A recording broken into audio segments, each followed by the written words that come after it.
Ustyurt platosi tagida Orol dengizi va Sodoche ko'li bo'yidagi bu hudud bugun huvillab yotibdi. Ammo bir vaqtlar bu yerda hayot qaynagan. Bu manzilda O'rga nomli qishloq bo'lgan. Lavhamiz orqali ana shu maskanning tarixi va buguni haqida hikoya qilamiz.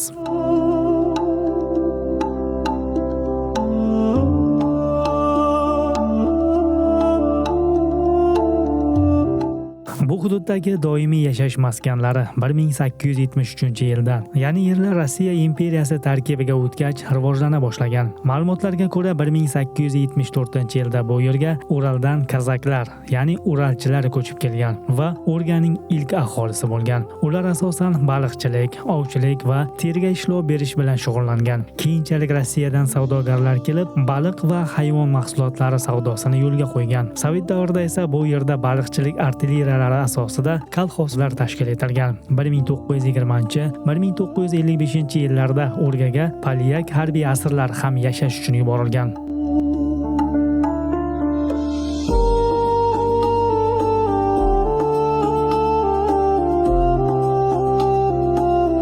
Xullas, surgun qilingan aholi aynan mana shu ko'lning atrofiga kelib joylashgan. Ularning asosiy mashg'uloti aynan mana shu ko'ldan baliqlarni tutib kelgan va ularni Mo'ynoqqa yuborgan. Mo'ynoqdan esa tayyor baliqlar boshqa davlatlarga eksport qilingan. Mo'ynoq orqali Moskvaga yuborilgan baliqlar dunyoning turli davlatlariga eksport qilingan. Ayrim manbalarga ko'ra, Orol bo'yi va bu hududdan ovlangan baliqlar Sovet rahbariyati hamda yuqori amaldorlar uchun ham maxsus yetkazib berilgan. Bunga sabab ushbu baliqlarning ta'mi va sifati yuqori bo'lgani aytiladi.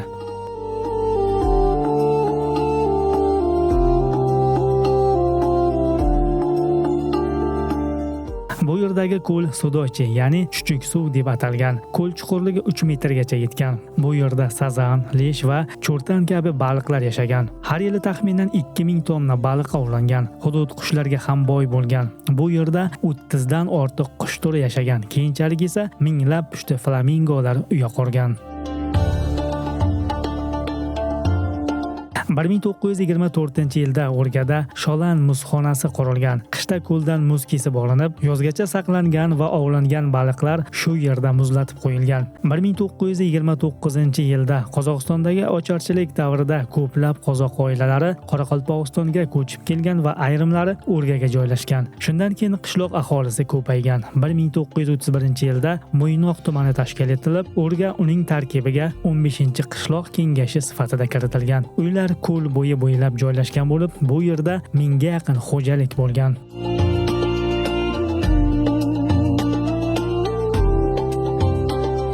Bularda Uralskiler bo'lgan boshqa mamlakatlardan har turli xalq bo'lib, bularning erterekte ular shu yerda yashab, ularning shariatlarini jasab bergan.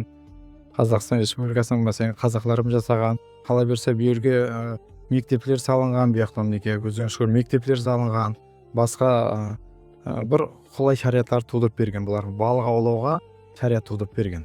Qishloq 3 qism, 1-2 va 3-ovullarga bo'lingan. 3-ovulda asosan ruslar yashagan. U yerda Oktyabrning 15 yilligi nomli kolxoz faoliyat yuritgan. O'rga aholisi baliq zavodi va sanoat xo'jaliklarida ishlagan. Zavodda baliqlari saralanib, qayta ishlangan va dudlangan. Hududda andatra ovlash bilan ham shug'ullanishgan. Baliq zavodi va xo'jaliklarning o'z porti bo'lgan. Bu yerda valya, shtorm kemalari hamda motorli qayiqlar qatnagan. Mahsulotlar ochiq dengiz orqali yirik kemalarga ortilib, Mo'ynoq baliq kombinati orqali Rossiyaga yuborilgan. Yak-1, Yak-2, keyinchalik esa An-2 samolyotlari O'rga Mo'ynoq yo'nalishida qatnov qilgan. O'rgada 8-mart nomidagi qozoq-rus maktabi va 2 boshlang'ich maktab faoliyat yuritgan. Bugun ulardan xarobalar qolgan.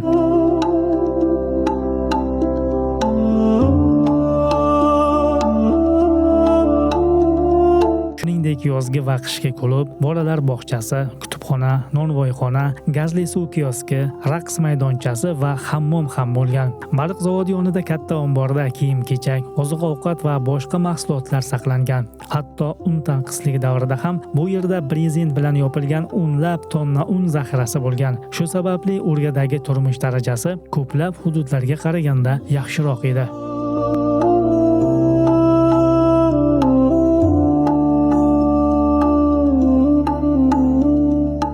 Vaqt o'tishi bilan Sudoche ko'li suvi ichishga yaroqsiz holga kelgan va Amudaryodan barjalar orqali suv tashila boshlagan. Keyinchalik Orol bilan Sudoche orasidagi suv yo'li uzilib, ichimlik suvi hamda mahsulot yetkazish qiyinlashgan. 1960-yillarda Amudaryo va Sirdaryo suvlari qishloq xo'jaligida keng ishlatila boshlagach, Orol dengizi sayozlashib, quriy boshlagan. Orolning chekinishi bilan o'rga ham asta-sekin hayotsizlana bordi. Baliqchilik to'xtadi, suv yo'llari uzildi. 1966-yilda esa aholi bir oy ichida qishloqni tark etishga majbur bo'lgan.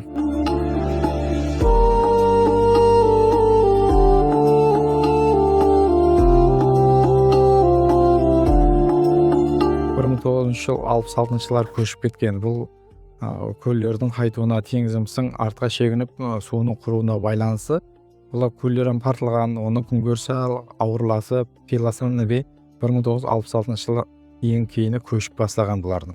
Xalq jasao shariat og'ir bo'lgandan keyin urgudan ko'shib har kim o'zing jan-joqqa ketgan kun ko'rish uchun. Shu tariqa ko'p yillik tarixga ega O'rga qishlog'i bo'shab, huvillab qolgan hududga aylandi. Bugun bu yerda loy va g'ishtdan qurilgan uylarning poydevorlari, eski baliq zavodi vayronalari, Paraslav qabristoni va yog'och xochlar, eski mayoq minorasi hamda maktab devorining qoldiqlarigina saqlanib qolgan.